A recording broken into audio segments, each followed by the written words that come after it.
RBI पूरी चुल में था सारी गड़बड़ी बाहर निकालने के लिए, जिसका पता हम ही है, और उसके मुकाबले ग्राहक कई दूसरे पेमेंट ऐप्स इस्तेमाल कर पाते हैं। तो इस चोट की वजह से बाजार में दूसरों पर असर होने की चिंता नहीं थी, लेकिन विरोधियों के लिए रास्ता साफ है। बचे कुचे paytmbank.com लड़खड़ा आया। बायजू में भी कुछ गड़बड़ थी। ये तब पक्का होने लगा जब उसने अपनी 2022 की सालाना रिपोर्ट दाखिल नहीं की, आखिरी तारीख के 1 साल बाद भी।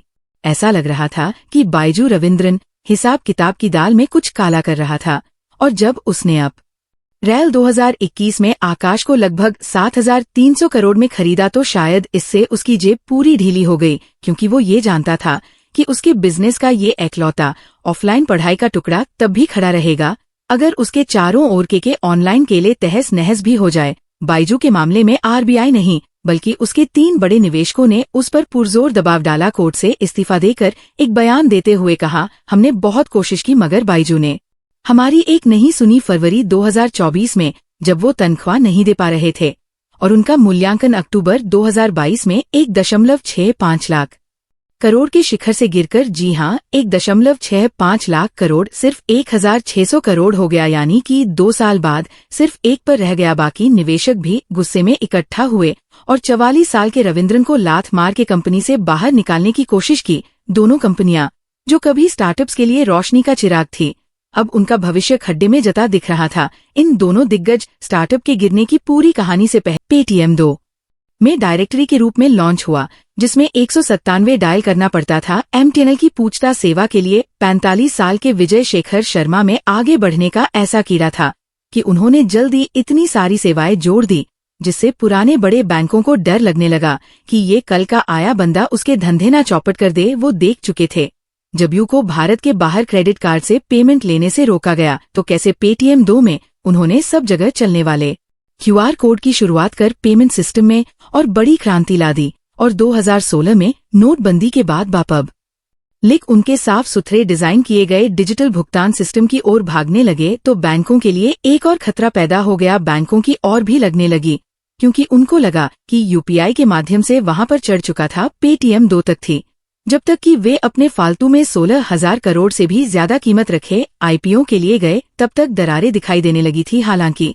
उससे भी 5 साल पहले 2016 में जाएं, तब भी आरबीआई गवर्नर ने भाप लिया था। संगीत आरबीआई को भी वापस धक्का मारना पड़ा। उनके बंद क्यूआर कोड सिस्टम को बाकी पेमेंट्स ऐप्स को उस पर स्कैन के लिए खोलने के लिए रेगुलेटर इस बात से भी चिंतित थे कि संगीत paytmbank.com आधुनिक बैंकिंग का आधार है, जो कि उसकी तगड़ी मिसाइल है काले धन और गैर कानूनी बिजनेस के खिलाफ। लेकिन संगीत पेटीएम 2 खातों को संदिग्ध तरीके से कमाए पैसों की गुल्लक की तरह इस्तेमाल किया गया। बदमाशों ने इस ढिलाई का फायदा उठाते हुए एक ही पैन कार्ड पर 1,000 वॉलेट खोल दिए, जिनमें बहुत सारों में तो 1 लाख बैलेंस से ज्यादा रोकड़ा जमा था।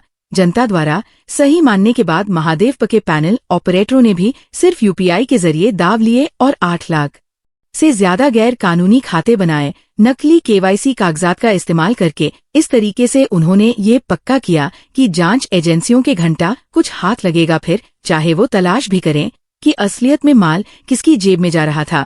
अक्टूबर 2023 में उन पर करोड़ का जुर्माना लगाया गया, जो 2017 के बाद से उनको दी गई चौथी चेतावनी थी। पर लगता तो यही है कि शर्मा जी के लड़कों के कानों पर जुओं तक नहीं रंगी, शायद ये महसूस करते हुए कि 35 करोड़ खातों के साथ पेटीएम 2 की शुरुआत में इस बीच बायजू की तो लॉकडाउन में जैसे निकल पड़ी और बढ़ या मूल्यांकन के दाम पर ऐसी चांदी आई कि उन्होंने दुनिया भर जाकर विरोधी कंपनी खरीदी, शाहरुख को ब्रांड एम्बेसडर बनाया और भारतीय क्रिकेट टीम की जर्सी 2019 को स्पॉन्सर किया। हालांकि वो बीसीसीआई के अभी तक 158 करोड़ दबाकर बैठे हैं। गलिगली का हर स्टार्टअप अगला बायजू बनना चाहता था, लेकिन वो लताड़ गए माता पिता पर उनके प्रोडक्ट खरीदने के प्रेशर डालने के लिए, जिन्होंने अपने बच्चे के लाड़ में भारी रकम उड़ाई। फिर सामने आया कि कैसे वह चालाकी से 3 साल की कोर्स फी को 1 साल की आमदनी दिखाकर घाटा छुपा रहे थे। इसे करने से उनका घाटा 232 करोड़ 201920 से अगले साल 4,000 करोड़ से ज्यादा पर लड़का। और उसके अगले साल और भी खराब 8,000 करोड़ से ज्यादा हो गया। इससे बाइजू का जहाज डूबने लगा। फिर भी उसने ये एकदम वाहियात किस्म का फैसला लिया। भारी भरकम पैसा जलाने के बावजूद नवंबर 20,222 में फेमस फुटबॉलर लियोनेल मेसी को वैश्विक ब्रांड एम्बेसडर के रूप में साइन करके 125-170 करोड़ के 3 साल की डील में इस फिजूल खर्चे की वजह से बाइजू को अपनी जमा की गई कंपनी बेंगलुरु मेन ऑफिस को छोड़कर बाकी ऑफिस और यहाँ तक कि अपने घर को बेचने के लिए मजबूर किया। एम्प लॉयज के महीनों बकाया तनख्वाह को चुकता करने के लिए फिर अपने अनमोल रत्न आकाश को बचाने की कोशिश में उन्होंने मणिपाल समूह के रंजन पाई के 2,000 करोड़ के कर्ज को 40% बहुमत हिस्सेदारी में बदला। पर मुश्किलें बढ़ती गई जब वे लगभग 10,000 करोड़ के बड़े कर्ज को नहीं चुका पाए तो उनकी विदेशी कर्जदार और अन्य निवेशकों ने उनकी मूल कंपनी के खिलाफ दिवालिया मुकदमा ठोक दिया। फिर एक चालाक चाल में चतुर रविंद्र ने 2,000 करोड़ का राइट्स इशू जारी किए, सिर्फ एक प्रमूल्यांकन पर मौजूदा शेयर धारकों से और पैसा जुटाने के लिए, जिसने उन्हें दुविधा में ऐसा फंसाया कि अगर वे बाइजू में वापस निवेश नहीं करते तो उनके अरबों रुपए डूब सकते थे।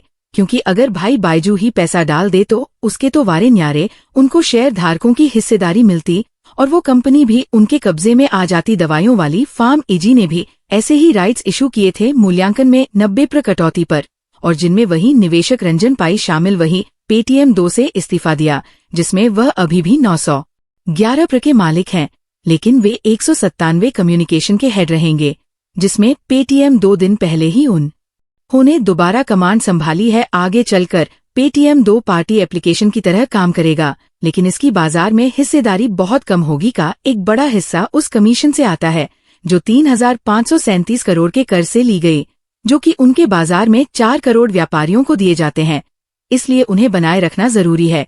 और भले ही व्यापारियों को दिया गया औसत कर्ज ज्यादा है ग्राहकों को दिए गए के मुकाबले, फिर भी ज्यादा कमाई ग्राहकों की तरफ से ही आती है, जैसे अभी खरीदे बाद पैसे दे या व्यापारियों को उपकरण किराए पर देना आदि। 97 का दावा है कि आरबीआई के फैसले से उसकी भविष्य की कमाई पर ज्यादा से ज्यादा सिर्फ 300-500 करोड़ का घाटा होगा। इस सारे कांड ने के शेयरों को बुरी तरह खदेड़ गिराया।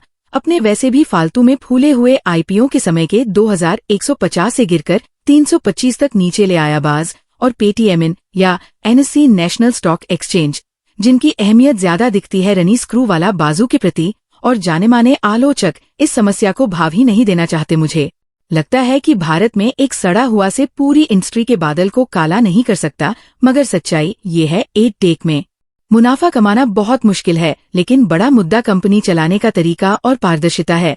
यहाँ तक कि बाइजू के मुख्य विरोधी अनअकैडमी के भी लगे बड़े हैं। इसके सभी 13 बिजनेसेस अब खत्म हो चुके हैं या होने वाले हैं, और ये भी ऑफलाइन की तरफ बढ़ रहा है। फिजिक्स वाला एकलौता घोड़ा बचा है। पढ़ाई टेक्नोलॉजी स्टार्टअप में है जो 9 करोड़ का मुनाफा कमा रहा है, लेकिन इस पर भी बढ़ते खर्चों का दबाव है क्योंकि ये भी ऑफलाइन क्लास के मॉडल पर जा रहा है। उसके लिए और भी मुश्किलें पैदा करते हुए ईडीबी बाइजू के पीछे लग गई। विदेशी मुद्रा उल्लंघन के आरोप पर और कंपनी बच पाएगी या नहीं यह कहना मुश्किल है। ऐसा माना जाता है कि यदि कोई सरस्वती ज्ञान की देवी के लिए मेहनत करता है तो लक्ष्मी यानी कि धन की देवी भी उसके पीछे आती है। लेकिन बाइजू के मामले में ऐसा नहीं लगता। पेटीएम बैंक.com से चलाया, लेकिन क्या आरबीआई का